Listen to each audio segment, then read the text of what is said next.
دوستوں آئی فون کے بارے میں تو یقیناً ہر شخص جانتا ہے، مگر جس نے آئی فون کو بنایا ہے اس کے بارے میں بہت ہی کم لوگ جانتے ہیں، اور وہ لوگ یہی سوچتے ہیں کہ آخر وہ شخص کون ہے جس نے دنیا کو بدل کر رکھ دیا۔ آئی فون کا سفر کیسے شروع ہوا اور یہ کیسے ہماری زندگیوں کا حصہ بنا، چلیے جانتے ہیں آج کی اپنی اس انٹرسٹنگ ویڈیو میں۔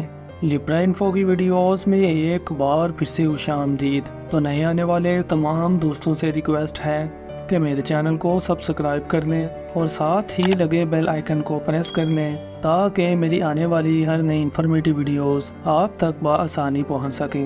دوستو اسٹیو جابس 24 فروری 1955 کو سان فرانسسکو کیلیفورنیا امریکہ میں پیدا ہوئے۔ اسٹیو جابس کے فادر کے بارے میں جان کر آپ کو ایک دفعہ جھٹکا ضرور لگے گا۔ جی ہاں، اسٹیو جابس کے والد کا نام عبدالفتاح جندالی ہے جو کہ مسلمان ہیں اور ایک پروفیسر بھی ہیں، اور ان کی والدہ کا نام جوین شبل تھا۔ اسٹیو جابس کے والد کا تعلق شام سے ہے اور والدہ کا تعلق امریکہ سے ہی تھا۔ تو یہاں آپ کے ذہن میں آ رہا ہوگا کہ اگر اسٹیو جابس کے والد مسلمان ہیں تو اسٹیو جابس بھی مسلمان تھے کیا؟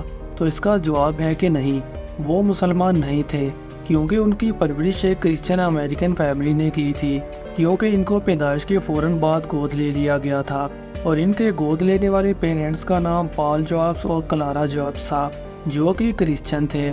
اسٹیو جابس نے اپنے بچپن کا زیادہ تر حصہ کیلیفورنیا میں ہی گزارا۔ انہوں نے ابتدائی تعلیم کیلیفورنیا کے اسکولوں میں ہی حاصل کی اور بعد میں انہوں نے ہائی اسکول کی تعلیم ہوم اسٹیڈ ہائی اسکول میں حاصل کی۔ اسٹیو جابس کو بچپن سے ہی الیکٹرانکس میں بہت ہی زیادہ دلچسپی تھی، اور اسکول کے دوران اسٹیو جابس نے نوجوانی میں ہی کمپیوٹرز اور الیکٹرانکس میں دلچسپی لینا شروع کی، اور اسی دوران انہوں نے اپنے دوست اسٹیو وزنییک کے ساتھ مل کر الیکٹرانکس پروجیکٹس پر کام کیا۔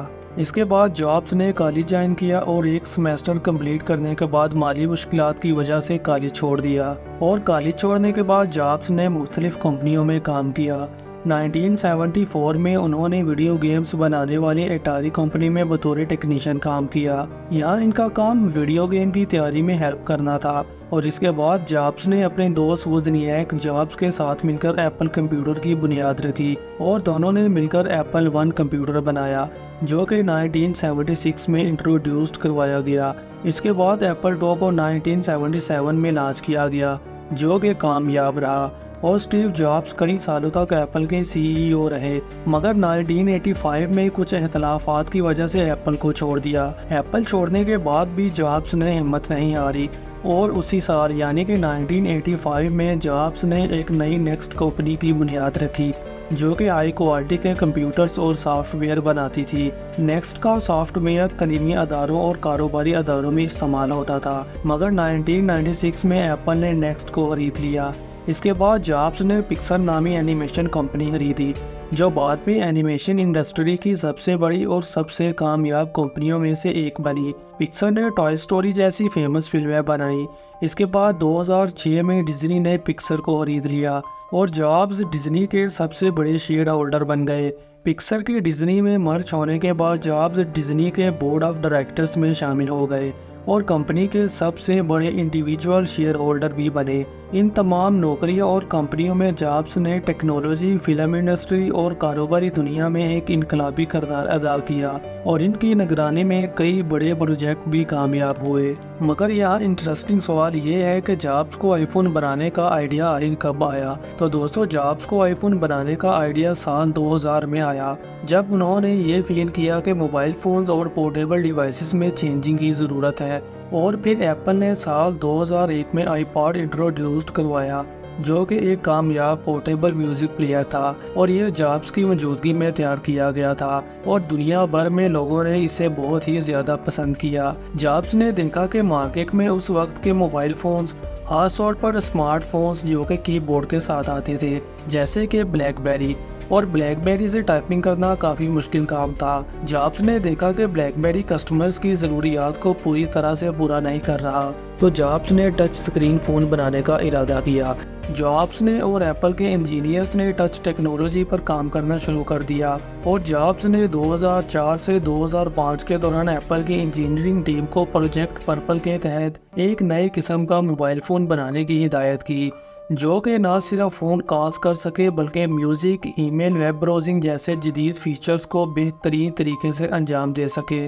ان کا مقصد ایک ایسا فون بنانا تھا جو کہ سارا ٹچ سکرین ہو، جو کہ کسٹمرز کے لیے استعمال کرنا بالکل آسان ہو۔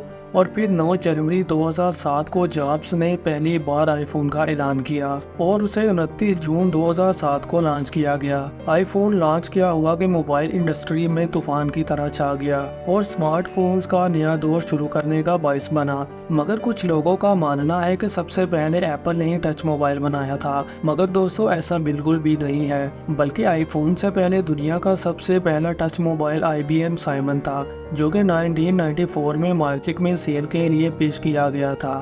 یہ ٹچ سکرین کے ساتھ کالز، ای میل، کیلنڈر اور بالکل سمپل فیچرز کو سپورٹ کرتا تھا، یعنی کہ ٹچ سکرین ٹیکنالوجی پہلے سے موجود تھی، مگر جابس نے 2007 میں آئی فون کے ذریعے اس ٹیکنالوجی کو ایک نیا رخ دیا، یعنی اس میں ملٹی ٹچ ٹیکنالوجی کا استعمال کیا گیا، جس میں آپ فنگر کے ذریعے مختلف جیسچرز جیسے کہ زوم ان، زوم آؤٹ وغیرہ کر سکتے تھے۔ اس کا ڈیزائن، انٹرفیس اور فیچرز عام موبائل فون سے کہیں زیادہ بہتر تھا۔ اس کے بعد 2008 میں آئی فون 3G لانچ کیا گیا، جس میں 3G نیٹ ورک سپورٹ شامل کی گئی تھی اور پہلی بار ایپ سٹور انٹروڈیوسڈ ہوا تھا۔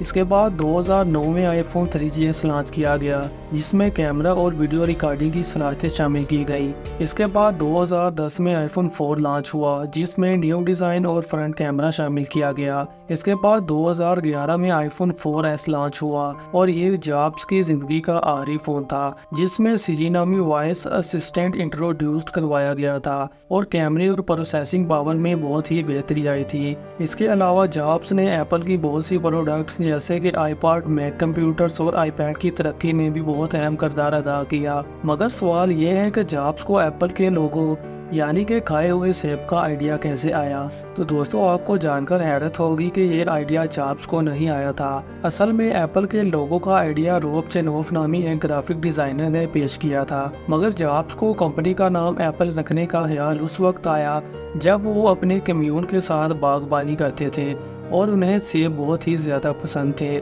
اس لیے وہ اسے ایک سادہ، خوشگوار اور جاندار نام سمجھتے تھے۔ جابس چاہتے تھے کہ ان کی کمپنی کا نام بھی کچھ ایسا ہی ہو جو کہ دوسری کمپنیز سے بالکل مختلف ہو، اور جب جابس نے ایپل کی بنیاد رکھی تو جابس نے لوگوں کے لیے روب جینوف سے ملاقات کی۔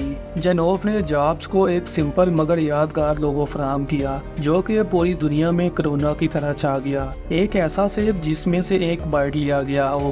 بائٹ کا مطلب 2 معنی رکھتا تھا، ایک تو یہ کہ ایپل کی شکل بائٹ کے بغیر مکمل نہیں لگتی، اور دوسرا یہ کہ بائٹ کمپیوٹر کی دنیا میں ایک بنیادی اکائی ہے جیسے میگا بائٹ اور گیگا بائٹ، جس سے یہ ٹیکنالوجی اور کمپیوٹر سے جڑنے کا اشارہ بھی کرتا ہے۔ جابس ہمیشہ سادگی کو پسند کرتے تھے اور روب جینوف کے سمپل لوگوں نے ان کی سوچ کے مطابق انہیں لوگو فراہم کیا۔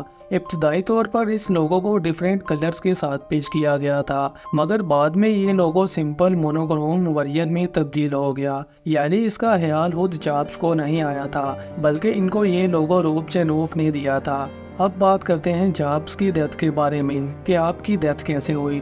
تو دوستو جابس کی موت ایک طویل بیماری کے باعث ہوئی تھی، یعنی انہیں پینکریاٹک نیورو اینڈوکرائن ٹیومر تھا جو کہ ایک نایاب قسم کا لبلبے کا کینسر تھا۔ جابس کو 2003 میں اس کینسر کا پتہ چلا۔ یہ کینسر ایک عام کینسر سے مختلف اور کم نقصان دہ ہوتا ہے اور اس کا علاج بھی ممکن ہوتا ہے اگر اس کا جلد پتہ چل جائے تو، اور اگر لیٹ ہو جائے تو پھر اسے کنٹرول کرنا بھی مشکل ہو جاتا ہے۔